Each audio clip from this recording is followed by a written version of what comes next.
Que dois-je faire dans les moments de détresse et de grande peine ou de souffrance? Tout vrai chrétien doit se tourner vers Dieu. Sur qui compteras-tu? Ton père, ta mère, ton frère, tes sœurs, tes oncles, tes cousins, les amis? Et eux-mêmes alors, sur qui comptent-ils? Eux qui peuvent disparaître du jour au lendemain. La première et dernière arme du chrétien est et reste la prière. Tourne-toi vers Dieu. La prière du juste a une grande efficacité. Si Dieu parle aux hommes par la Bible, par contre, les hommes peuvent parler à Dieu par le biais de la prière. Les hommes peuvent aussi parler à Dieu par leur mode de vie. Alors prenez-y garde, vous qui cherchez sincèrement Dieu, et Dieu répondra à celui qui le priera avec foi. Le cœur confiant et plein d'espoir. L'espoir que ce que vous demandez est déjà accompli. C'est cette certitude de ne pas être seulement écouté, mais aussi d'être exaucé qui donne vie à nos prières.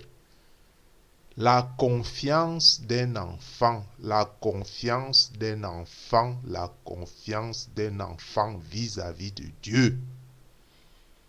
Approche-toi de Jésus avec une entière confiance de qui il est. Il est agréable à Dieu que nous le prions. La prière est un moyen non seulement de reconnaissance de nos limites et de nos faiblesses, mais aussi d'acceptation et de révérence à Dieu, donc par conséquent une preuve d'humilité et de dépendance filiale.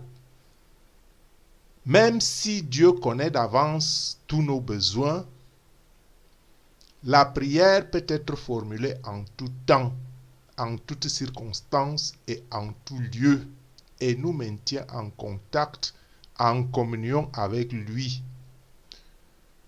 Sachez donc que nul n'a jamais invoqué Dieu en vain. Nul n'a jamais invoqué Dieu en vain. Faites en tout temps par l'Esprit toutes sortes de prières et de supplications. Veillez à cela avec une entière persévérance. Une telle prière faite avec foi sauvera le malade.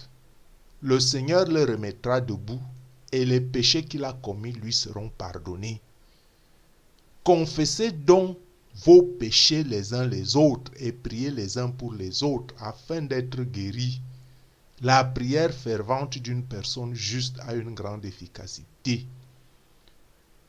Rappelez-vous que Élie était un homme semblable à nous. Il pria avec ardeur pour qu'il ne pleuve pas et il ne tomba pas de pluie sur la terre pendant 3 ans et demi. Le prophète Élie pria Dieu à nouveau, alors le ciel donna de la pluie et la terre produisit ses récoltes. Nous pouvons lire en Luc 18, 1. La réponse que Jésus donna à une parabole. Jésus leur dit ensuite cette parabole pour leur montrer qu'ils devraient toujours prier sans jamais se décourager. Il y avait dans une ville un juge qui ne se souciait pas de Dieu et n'avait d'égard pour personne. Il y avait aussi dans cette ville une veuve qui venait fréquemment le trouver pour obtenir justice. « Rends-moi justice contre mon adversaire », disait-elle. Pendant longtemps, le juge refusa, puis il se dit « Bien sûr, je ne me soucie pas de Dieu et je n'ai d'égard pour personne. Mais comme cette veuve me fatigue, je vais faire reconnaître ses droits, sinon à force de venir, elle finira par m'exaspérer. » Puis le Seigneur ajouta, « Écoutez ce que dit ce juge indigne. Et Dieu, lui, ne fera-t-il pas justice aux siens quand ils crient à lui jour et nuit? Tardera-t-il à les aider? Je vous le déclare, il leur fera justice rapidement, mais quand le Fils de l'homme viendra, trouvera-t-il la foi sur la terre? Ça, c'est la question que Jésus pose. Quand le Fils de l'homme viendra, trouvera-t-il la foi sur la terre? Cette question importante nous révèle l'importance de la prière, de la persévérance, l'importance de la proximité de Dieu. La prière est le lien qui nous unit à Dieu. En 1 Timothée 2, verset 1, on lit: En tout premier lieu, je recommande qu'on l'on adresse à Dieu des demandes, des prières, des supplications et des remerciements pour tous les êtres humains. L'erreur que nous faisons souvent, c'est que nous oublions de remercier Dieu. Comment vouliez-vous que Dieu vous fasse d'autres cadeaux quand vous n'arrivez même pas à le remercier pour ce que vous êtes déjà, pour ce que vous avez? Je continue. Quel dommage si on adresse des prières sans avoir la conviction que quelqu'un écoute et reçoit vos supplications. Il faut avoir la conviction que Dieu existe, que Dieu est réel, que Dieu est cette étincelle enfuie en nous-mêmes, qu'il faut retrouver, qu'il faut faire ressurgir à la surface. J'en ai déjà parlé dans une autre vidéo. Donc, concentrez donc tous vos efforts sur Jésus.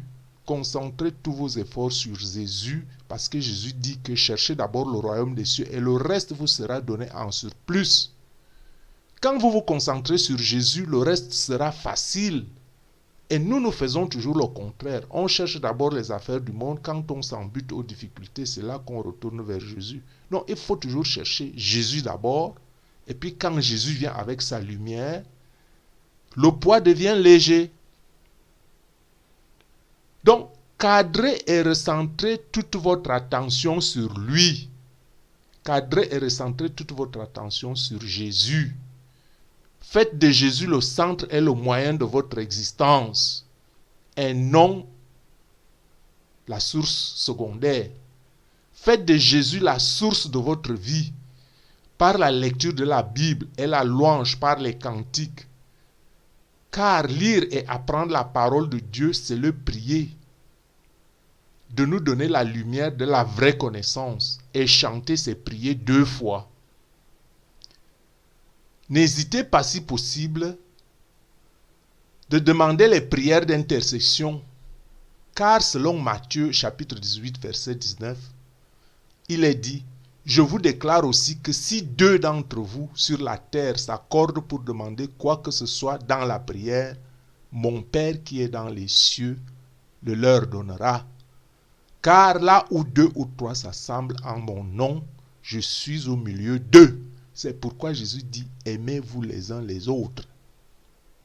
C'est l'amour. L'amour est la clé essentielle de la vie. On lit: même au milieu des pires épreuves, n'oubliez jamais de remercier Dieu pour le don de la vie et la promesse de la glorieuse espérance.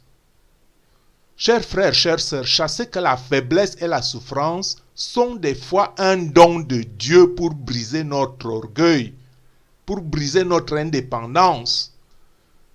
La souffrance est des fois un don de Dieu pour que nous reconnaissions nos limites et pour que nous nous tournions vers lui dans une entière dépendance filiale.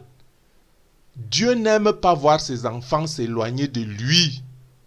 Notre Dieu est un Dieu jaloux. Dieu veut notre ferme confiance en lui seul. En Ésaïe chapitre 26, verset 3, on lit: à celui qui est ferme dans ses sentiments, tu assures la paix. La paix parce qu'il se confie en toi. Et en Colossiens chapitre 1, verset 26 et 27, on peut lire: le mystère caché de tout temps et dans tous les âges, mais révélé maintenant à ses saints, à qui Dieu a voulu faire connaître quelle est la glorieuse richesse de ce mystère parmi les païens, à savoir Christ en vous, l'espérance de la gloire. Mais Par-dessus toutes ces choses, revêtez-vous de la charité qui est le lien de la perfection. Et que la paix de Christ, à laquelle vous avez été appelés pour former un seul corps, règne dans vos cœurs. Et soyez reconnaissants que la parole de Christ habite parmi vous abondamment. Instruisez-vous et exhortez-vous les uns les autres en toute sagesse, par des psaumes, par des hymnes, par des cantiques spirituels, chantant à Dieu dans vos cœurs sous l'inspiration de la grâce. Je termine par Colossiens chapitre 3, versets 14 à 16. Et je vous dis, souvenez-vous que toute chose concourt au bien-être des fils de Dieu.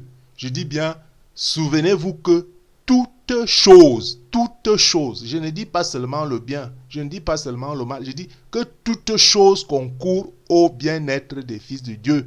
Parce que même quand le mal arrive, le mal vous arrive, Jésus transforme toujours ce mal en bien, en fonction de votre attitude, en fonction de votre mode de vie, en fonction de votre prière.